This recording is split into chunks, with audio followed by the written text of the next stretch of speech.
نبی کریم صلی اللہ تعالی علیہ وسلم نے ارشاد فرمایا 3 لوگ ہیں جنہیں دیکھ کے رب مسکراتا ہے۔ یا رسول اللہ صلی اللہ علیہ وسلم وہ کون کون سے؟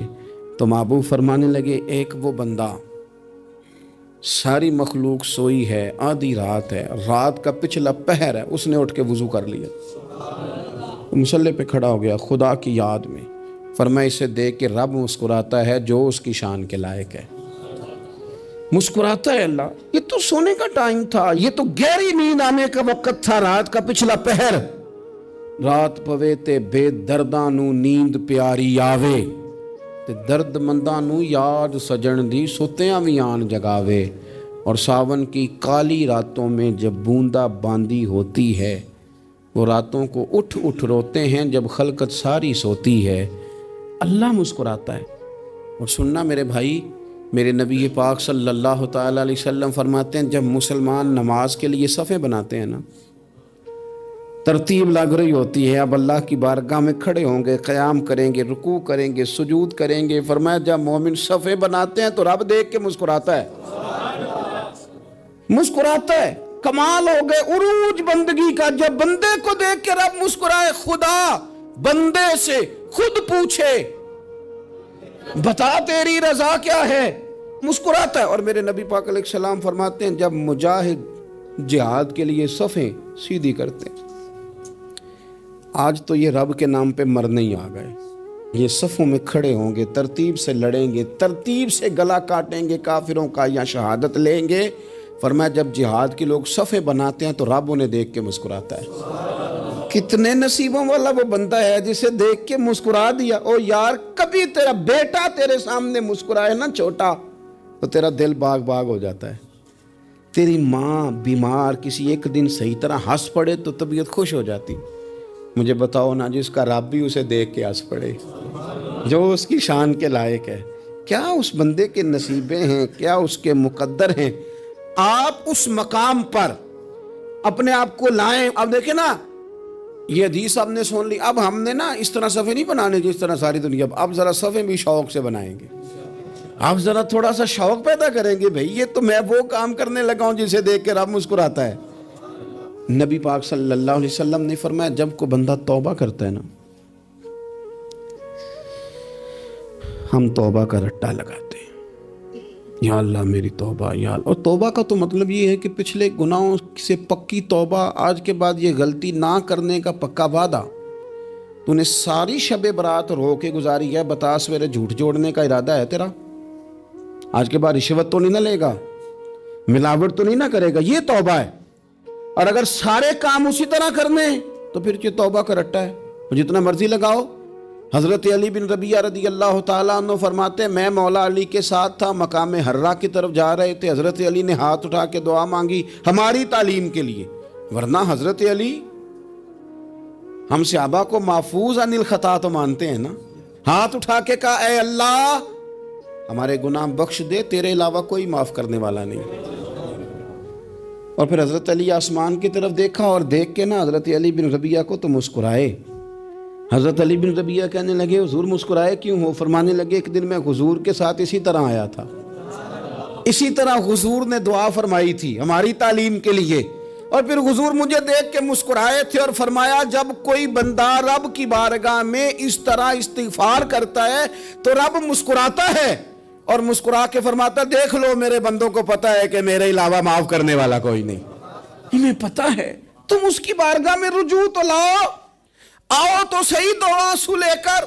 اقبال کہتے ہیں کہ موتی سمجھ کے شان کریمی نے چن لیا، قطرے دو گرے میرے ار کے انفعال کے، دو میں نے آنسو بہائے تھے تو اس کے کرم نے تو موتی سمجھ کے چن لیے۔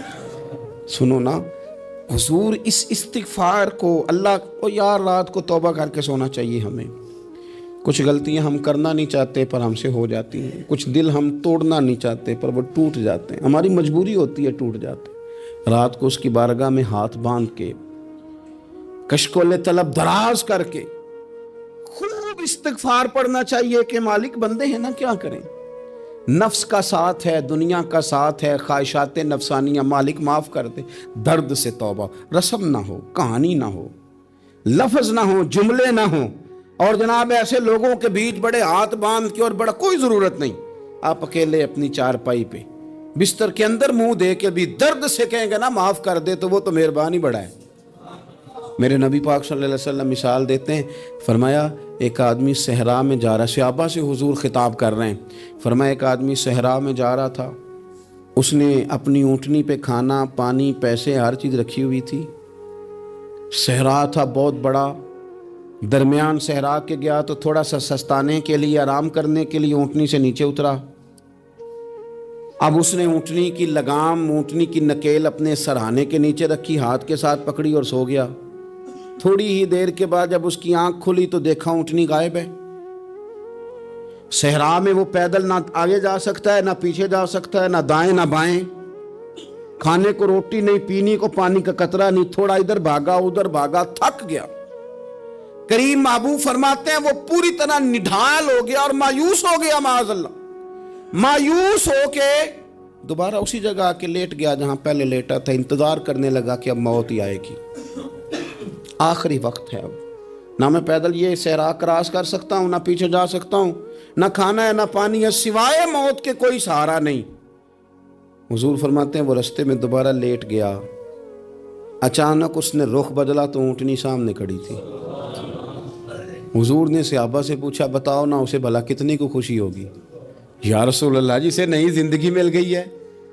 آپ دیکھیں نا سارے ڈاکٹروں نے کہہ دیا کہ اس کے تو گردے معدہ جگر ہر چیز ختم ہے, گھر لے جاؤ خدمت کرو, ہر طرف پریشانی ہے. وہ بندہ بھی سمجھ گیا ہے کہ آخری وقت آ گیا, کل جاؤں پرسوں جاؤں, تیاری ہو گئی, سب لوگ آ گئے, باہر والے بھی آ گئے. یہ ماحول ایک عجیب رنگ اختیار کر گیا. اچانک ایک ڈاکٹر نے آ کے کہا نہیں غلطی لگ گئی تھی. مجھے بتائیے انداز کیا ہوتا ہے؟ بغیر دوائی کے بندہ اٹھ کے کھڑا نہیں ہو جاتا. او میں تو بچ گیا ہوں. نبی پاک صلی اللہ علیہ وسلم فرمانے لگے اس کی اونٹنی مل گئی, بتاؤ بھلا اسے کتنی خوشی ہوگی. یا رسول اللہ وہ تو دوبارہ دنیا میں آ گیا. حضور فرمانے لگے اسے کچھ بھی خوشی نہیں ہوئی. جب کوئی رب کا گناہ گار بندہ آ کے توبہ کرتا ہے, رب کو اس سے کئی گنا زیادہ خوشی ہوتی ہے. میرا بندہ آ گیا ہے, میرا بندہ آ گیا ہے, میرے گھر آ گیا. اس نے آنسو بہائے ہیں. اس نے کہا اللہ میں تیرا ہی ہوں, تیرا ہی رزق کھاتا ہوں, تیری ہی زمین پہ رہتا ہوں, تیرے نام سے میری سانسیں چلتی ہیں. وہ آ گیا.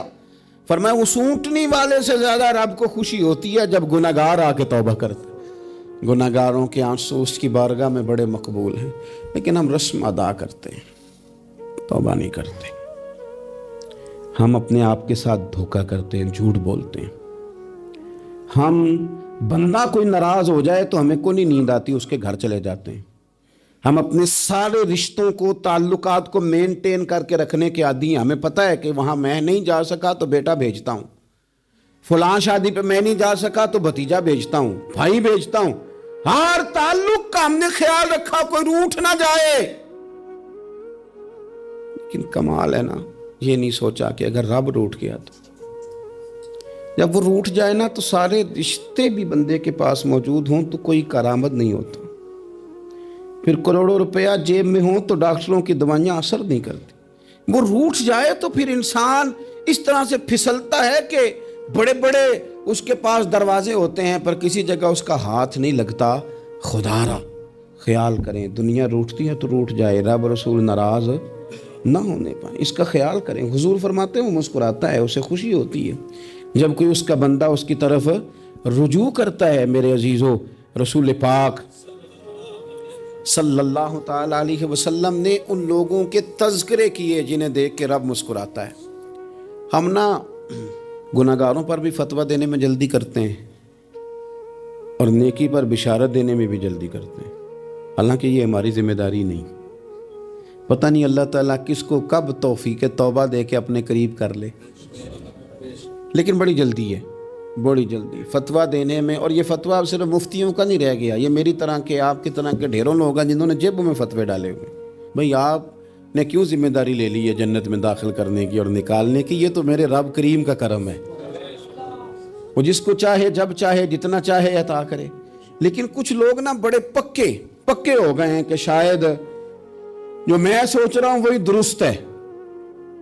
کبھی کبھی کچھ چیزیں عجیب بھی ہوتی ہیں، لہذا خدا کی رحمت پر بھروسہ کر کے بات کرنی چاہیے، اپنی مرضی کے فتوے نہیں داغنے چاہیے۔ وہ دیکھو جی فلانا بندہ یوں کر رہا ہے، آپ کو پتہ ہی نہیں پوری بات کا، آپ کو علم ہی نہیں پوری بات کا۔